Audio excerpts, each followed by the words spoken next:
পরাজয়ের পর, ফলাফলের পর আরো বেশি দুর্বল লাগলো বিজেপিকে? আজকে নির্বাচন থেকে কি বুঝলেন?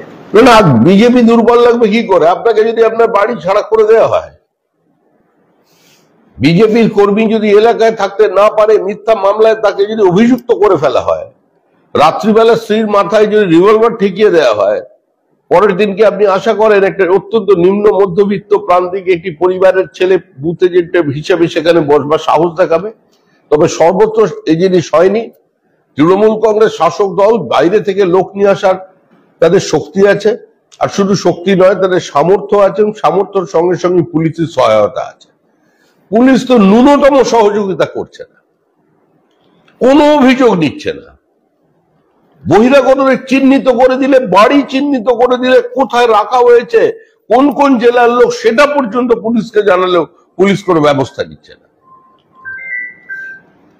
পশ্চিমবঙ্গের নির্বাচনের প্রক্রিয়া যেটা সারা দেশের ক্ষেত্রে, যেটা বিশেষ কয়েকটি রাজ্যে এই নির্বাচন প্রক্রিয়াকে বদলাতে হবে, না হলে কেন্দ্র নির্বাচন কমিশন দিয়েও, কেন্দ্রীয় বাহিনী দিয়েও এ রাজ্যে অবাধ শান্তিপূর্ণ ভোট করা সম্ভব নয়। তৃণমূলের তরফে বলা হচ্ছে যে আজকে যে 4টি উপনির্বাচন রাজ্যের শাসক দলের পক্ষে যাওয়ায় আপনারা কি ধরনের অভিযোগ তুলে ধরছেন? আপনাদের ফল ও বাম জমানায় অনিল বাবুও বলতেন পরাজিতের আর্তনাদ, আপনারা সাংবাদিকরা বলতেন দু একটি বিক্ষিপ্ত বোমাবাজির ঘটনা ছাড়া ভোট পর্ব মোটামুটি ছিল শান্তিপূর্ণ, বিরোধীরা সেরকম প্রতিরোধ গড়ে তুলতে পারেনি, বিরোধীদের ময়দানে দেখা যায়নি। আমরা বলতাম এই শান্তি শ্মশানের শান্তি। আর সিপিআইএম এর তরফ থেকে কি বলা হতো, শুধু খালি অবস্থার পরিবর্তন হয়েছে। তখন আলিমুদ্দিন থেকে অনিল বাবু বিবৃতি দিতেন, এখন এখান থেকে মুখ্যমন্ত্রীর কোন অনুগামী বিবৃতি দিচ্ছেন। যদি ঠিকঠাক অঙ্ক কষা যায়, তাহলে দেখা যাবে পশ্চিমবঙ্গের এই রেশন কেলেঙ্কারি স্বাধীন ভারতবর্ষের ইতিহাসের সবচেয়ে বড় অর্থনৈতিক কেলেঙ্কারি। কয়েক লক্ষ কোটি টাকার এই দুর্নীতি কোনো ছোট দুর্নীতি নয়।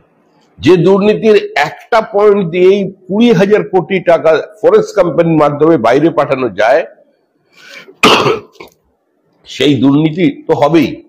15 থেকে 20% যদি প্রতি জেলায় ভুয়ো রেশন কার্ড থাকে, আর সরকারের মিনিমাম সাপোর্টিং প্রাইস যদি 300 টাকা করে থাকে, তাহলে পুরো অঙ্ক গুণ করলে প্রতি মাসে এখান থেকে কত টাকা বেরোচ্ছে তার হিসাব করে দেখুন। দমদমের সাংসদ সৌগত রায় তিনি জয়ন্ত সিং কাণ্ডে বলছেন যে মধ্যরাতে অজানা নম্বর থেকে ফোন করে হুমকি দেওয়া হচ্ছে সৌগত রায়কে, এবং বলা হচ্ছে জয়ন্তকে ছাড় নইলে গুলি করে মারবে, এমনটা দাবি করছেন সৌগত রায়। দেখুন, জয়ন্ত ওদের পরিবারের ছেলে, পরিবারের মধ্যে কেউ কাউকে একটু বেশি ভালোবাসে, কেউ আবার অন্য ছেলেকে ভালোবাসে, এই নিয়ে ওদের মধ্যে গন্ডগোল। প্রত্যেকটা মানুষ এলাকার জানে যে জয়ন্ত সিংহ কে, জয়ন্ত সিংহ কি, এবং জয়ন্ত সিংহ বানিয়েছে কে বা কারা। এরা তো প্রতিষ্ঠিত। তৃণমূল কংগ্রেসের নেতাদের আশীর্বাদে, তৃণমূলের বদান্যতায়, তৃণমূলের অনুপ্রেরণায়, তৃণমূলের অনুমোদনে, পুলিশের সহযোগিতায় জয়ন্ত সিংহ দিন এই সাম্রাজ্য চালিয়েছে। এখন এক নেতা অন্য নেতার দিকে আঙুল তুলছেন, মানুষ এগুলো বোঝে, মানুষ পুরোটাকে তৃণমূল বলেই মনে করে।